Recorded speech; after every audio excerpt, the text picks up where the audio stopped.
All right, so today we're going to be diving into some economics. Sounds good. You know how sometimes it feels like the government is just kind of like pulling these levers and pushing buttons and trying to like steer the economy in the right direction? Yeah, It can be pretty confusing, right? Right. Like, what are they actually doing and why? for sure. So there's this model that economists use called the ISLM model, Right. and it's kind of like a map of how different parts of the economy all fit together. Okay. So we're going to be using that today to unpack former President Trump's surprise announcement of these new tariffs that he's calling the 2025 tariffs. Okay. And we're going to try to figure out what this could mean for the U.S. economy. Yeah, it's a fascinating case study, really. This model helps us see how, like, a policy like tariffs, which is aimed at, international trade, Right. can actually have these ripple effects throughout the entire U.S. economic system. Okay, so maybe you've heard of the ISLM model before, maybe not. Right. No worries if you haven't. Yeah. I'm going to break it down. But first, what are the absolute basics that we need to understand about this model? Well, at its core, the ISLM model shows us how the market for goods and services. Okay. So think of everything we buy and sell, how that interacts with the market for money. Great. You can visualize it like a graph with two intersecting lines. Okay. One line is called the IS curve, and that represents all the points where the goods market is in equilibrium, Okay. meaning that total spending equals total output. Gotcha. The other line is the LM curve, and that shows where the money market is in equilibrium, meaning that the supply of money matches the demand for money, like cash and bank accounts. So like two sides of a coin, kind of. That's a great way to think about it. Okay. So if one side is balanced, then the other has to be too. Exactly. Now, here's where things get really interesting. Okay. That IS curve slopes downward because as interest rates fall, businesses are more likely to invest. People are more likely to take out loans for things like houses and cars. Yeah. And all that spending leads to higher output. Makes sense. Lower interest rates, easier to borrow money, more Mhm. spending in the economy. Right. Got it. What about the LM curve? Why does it slope upward? Well, as output increases, people generally need more money on hand to handle all those transactions. Right.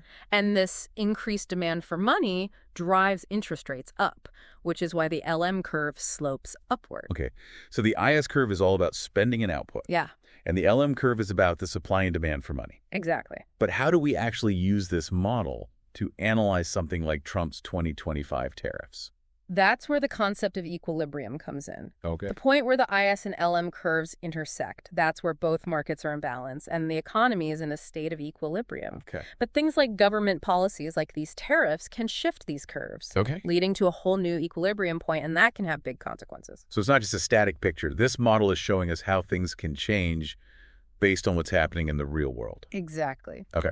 So, for example, let's say the government decides to cut taxes. That would likely boost consumer spending and business investment, right? Yeah. That increase in spending would shift the IS curve to the right, Okay. leading to a new equilibrium with higher output. So the IS curve is like a barometer for the overall health of the economy, at least in the short term. You could think of it that way. And of course, the opposite is also true. Something that decreases spending, like say a sudden drop in consumer confidence, Yeah. would shift the IS curve to the left, Mm-hmm. potentially leading to lower output and even a recession.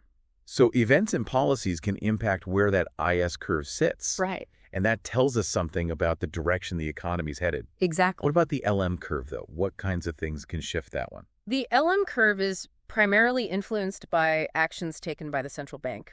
Okay. In the U.S., that's the Federal Reserve, or the Fed, as it's often called. Right. When the Fed increases the money supply, perhaps by lowering interest rates, it becomes easier for people and businesses to borrow money, which can stimulate spending and shift the LM curve to the right. Okay. Conversely, when the Fed decreases the money supply, perhaps by raising interest rates, it can slow down the economy and shift the LM curve to the left. So the government can influence the IS curve through things like taxes and spending. Right. And the Fed can influence the LM curve through its control of the money supply and interest rates. Exactly. And when these curves shift, the equilibrium point moves. And that has real consequences for things like jobs, prices, and economic growth. For sure. Okay, this is all starting to make more sense. Good. But we haven't even gotten to the tariffs yet. Right. Now that we have a basic understanding of the ISLM model, Yeah. let's start digging into how Trump's 2025 tariffs might fit into this picture. Okay. Buckle up.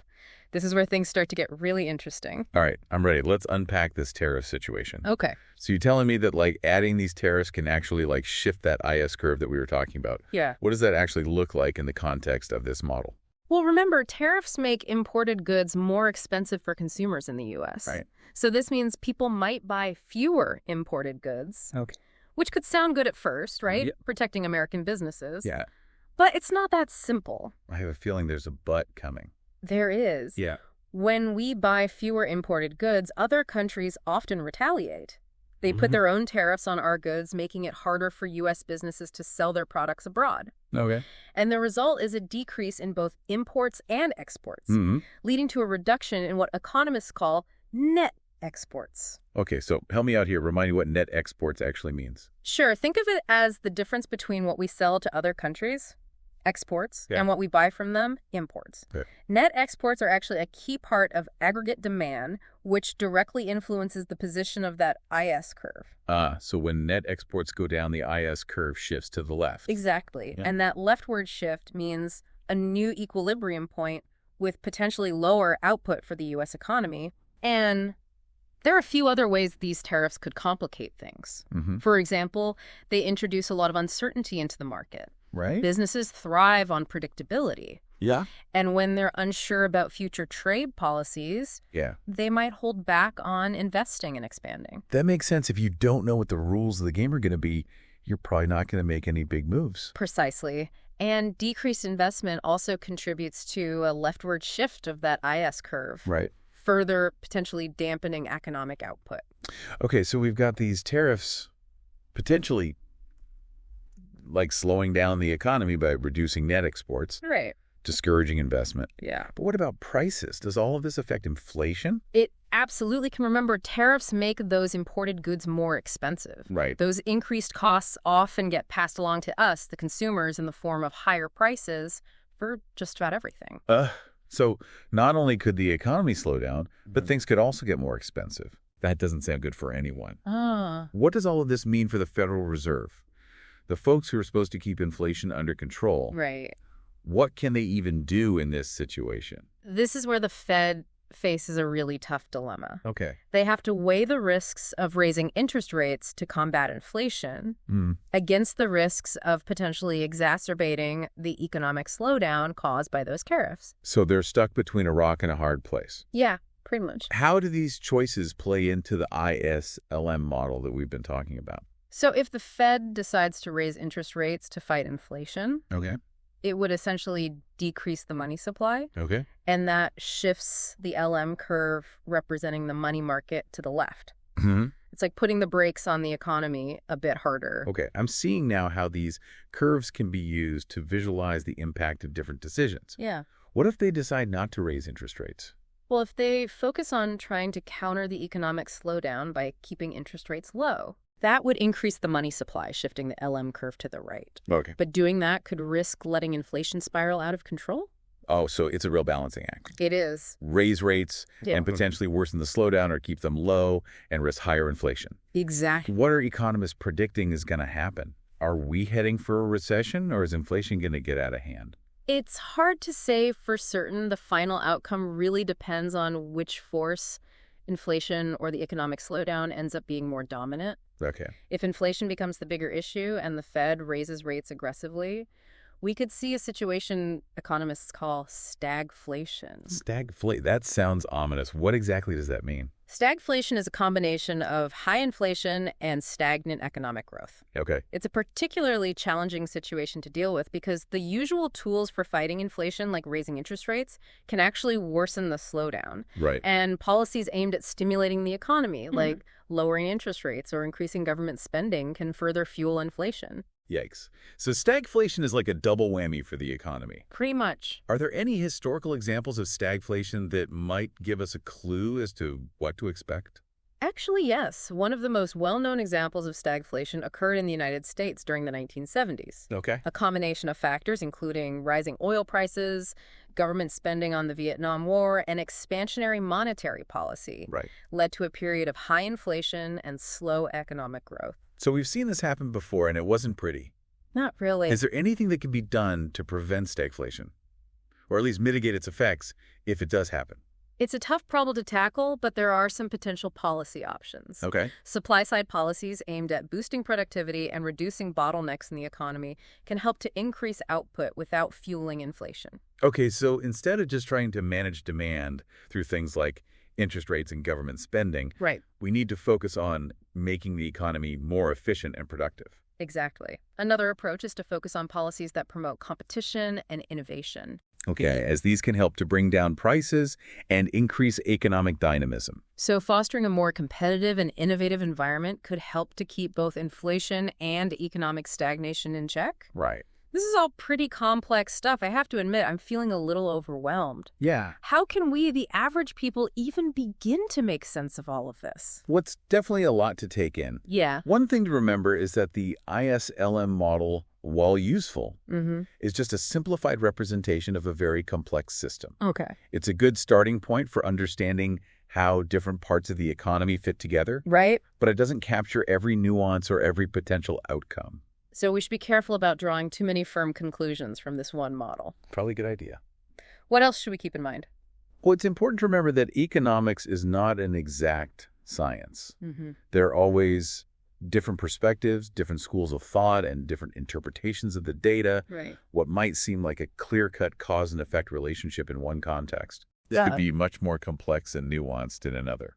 So healthy skepticism is always a good thing when it comes to economic predictions. Absolutely. It's also important to be aware of your own biases. Okay. We all come to these discussions with our own preconceived notions and beliefs about how the world works. Yeah. And it's important to be mindful of how those biases might influence our understanding of the issues. So even as we're trying to understand the economics of these tariffs, we need to be aware of our own personal lenses. I think that's important. Yeah, okay, that's a good point. But let's bring it back to these tariffs specifically. Okay. We've talked about the potential economic consequences, Right. but haven't really touched on, like, the political side of things. Right. Why is Trump bringing back these tariffs in the first place? I thought they were pretty controversial back in his first term. You're right. Tariffs have always been a contentious issue in U.S. politics. Yeah. And their reintroduction now, almost a decade later, has definitely sparked a lot of debate. Okay, so why is he doing this? What's the rationale? So without wading into partisan politics, Right. which isn't our focus here, Of course. it's important to understand the various arguments being made. Okay. Some argue that these tariffs are necessary to protect American jobs and industries from what they see as unfair competition from other countries. So it's a made in America push, trying to encourage people to buy American products. That's one way to look at it. Okay. The idea is that by making imported goods more expensive, Right. domestic industries will have a competitive advantage, leading to more production and job creation here in the U.S. Okay, I can see the appeal of that argument. Yeah. But haven't we already discussed how this can backfire with retaliatory tariffs from other countries? Right. And how those tariffs can actually hurt U.S. exports? You're absolutely right. That's a key argument made by opponents of these tariffs. Okay. They argue that tariffs ultimately distort markets, leading to higher prices for consumers and hindering overall economic growth. Okay. They point to the benefits of free trade, where goods and services can flow more freely across borders. They argue that free trade allows countries to specialize in what they do best, leading to greater efficiency and prosperity for everyone involved. So is this basically a debate between protectionism and free trade? Are those really the two options? In a nutshell, yes, and there are valid points to be made on both sides. Yeah. It's a complex issue with a long history, Yeah. and finding the right balance between protecting domestic industries and promoting free trade is a challenge for policymakers around the world. Sounds like there are no easy answers when it comes to tariffs. No. But let's step back from the economics and the politics for a minute and think about this from the perspective of the average person. Okay. What does all of this mean for someone who's just trying to navigate this potentially turbulent economic landscape? Yeah. What can people do to protect themselves, especially if things take a turn for the worse? That's a really important question. Yeah. While we can't offer financial advice, Right. it's always a good idea to be prepared for any economic downturn. Like having an emergency fund just in case. Exactly. Having some savings set aside can provide a cushion if you experience job loss or other financial setbacks. Yeah. It's also wise to be mindful of your spending habits. So maybe hold off on that impulse purchase. Perhaps. Especially if inflation continues to rise. It's a good idea to prioritize needs over wants and make sure you're not overspending. Okay. Staying informed about economic developments and policy changes can also help you make more informed decisions about your personal finances. So keep an eye on the news. Maybe dust off that budgeting spreadsheet and make sure you have a little something set aside for a rainy day. Yeah. Sounds like good advice, but it's hard not to feel a bit helpless when it comes to these big economic forces that seem to be outside of our control. You're right. There are a lot of factors that influence the economy that we can't control as individuals. Yeah. But that doesn't mean we're completely powerless. Okay. We can make informed choices about our own finances. We can engage in constructive conversations about economic policy. And we can support leaders who we believe will make sound decisions that benefit everyone, not just a select few. So staying informed, being engaged, and making smart choices, those are the best things we can do in the face of economic uncertainty. I think that's a great takeaway. We've covered a lot of ground in this deep dive. Yeah. From the basics of the ISLM model to the potential impact of these 2025 tariffs on the U.S. economy. Yeah, we have. We've talked about politics, international trade, inflation, stagflation, and even personal finance. We've definitely gone deep. We have. But I feel like we've only scratched the surface of this complex issue. Yeah. There's still so much to explore, Right. especially when we consider the broader global context. Exactly. How do these tariffs fit into the bigger picture of the global economy? What are the ripple effects we might see in other countries? That's a great point. The U.S. economy is intricately connected to economies around the world through trade, investment, and financial flows. Right. What happens here can have a significant impact on other countries and vice versa. That's what we'll be diving into in the final part of our deep dive. I'm looking forward to it. This global economic web is a fascinating and sometimes daunting thing to try to understand. For sure. But I think the more we learn, the better equipped we are to navigate this complex world we live in. I agree. All right, so let's zoom out a bit and look at the bigger picture here. Okay. How do these tariffs and the potential economic shifts within the U.S., how do they play into the global economic landscape?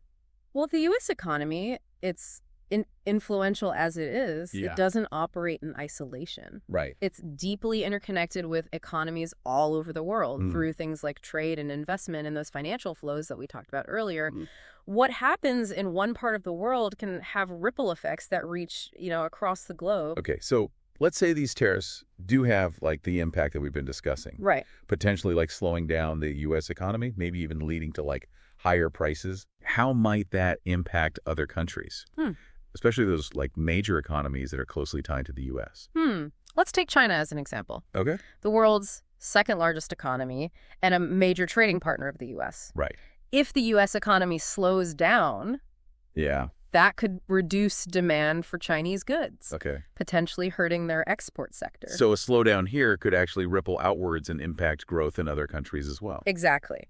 And then there's the issue of retaliation. Oh, right. If China responds to these tariffs with protectionist measures of its own, it could create this tit-for-tat trade war that would disrupt global supply chains and ultimately hurt businesses and consumers worldwide. It sounds like a precarious situation. It can be. Almost like a game of economic chess where each move has to be very carefully calculated. That's a great analogy. And it's important to remember that in today's globalized economy, we're all interconnected. Right. Changes in trade policies or economic conditions in one country can have these far-reaching consequences that we might not even anticipate. We've talked a lot about the U.S. and China, but what about other regions like Europe? Sure. They're already dealing with the ongoing war in Ukraine, which I imagine has its own set of economic consequences. Absolutely. The war in Ukraine has introduced a tremendous amount of uncertainty into the global economy. Yeah. It's disrupted energy markets, leading to higher prices for oil and gas globally. Right. And it's also impacted agricultural exports from Ukraine, Okay. which is a major grain producer. Right. And this has contributed to rising food prices worldwide, adding to inflationary pressures that were already building before the war even began. So we have these tariffs being implemented at a time when the global economy is already facing multiple challenges. Yeah. The war in Ukraine, rising inflation, supply chain disruptions from the pandemic. Right. It's a lot to grapple with. It certainly is, and it underscores the importance of cooperation and coordination among countries. Right. In a world facing so many interconnected challenges, It's more important than ever for nations to work together to find solutions that benefit everyone, Right. not just pursue their own narrow self-interest. I'm hearing a theme here. Interconnectedness. Ripple effects, unintended consequences. Yeah. It makes you realize just how complex and unpredictable the global economic system really is. You're hitting on a key point. Yeah, Economics is not a simple subject. definitely not. There are so many factors at play, so many variables to consider. Right. It's impossible to predict with certainty how any one event or policy will play out in the long run. So as we wrap up this deep dive, Okay. what are some key takeaways you want our listeners to remember about this whole situation with the tariffs and the global economy? I think the most important takeaway is that we need to move beyond simplistic explanations Okay. and embrace the complexity of the issues at hand, Right. whether we're talking about tariffs, inflation, or any other economic challenge. There are rarely easy answers or quick fixes. So no magic bullets. Definitely not. We need to be willing to engage with different perspectives, consider the long-term consequences of our actions, Right. and be open to adjusting course as new information emerges. That sounds like good advice for navigating just about any complex issue, not just economic ones. Absolutely critical thinking, Yeah. informed decision-making, and a willingness to adapt. Right. These are essential skills in today's rapidly changing world. Well, on that note, I think we've reached the end of our deep dive into the ISLM model and the potential global impact of Trump's 2025 tariffs. Yeah. It's been a fascinating journey, and I hope you, our listeners, have found it informative and thought-provoking. As we've explored, the economic landscape is constantly evolving, Right. presenting new challenges and opportunities. By Yeah. staying informed, engaging in thoughtful discussions, and being open to different perspectives, we can all contribute to a more stable and prosperous future. Until next time, keep those economic seesaws balanced. I like that.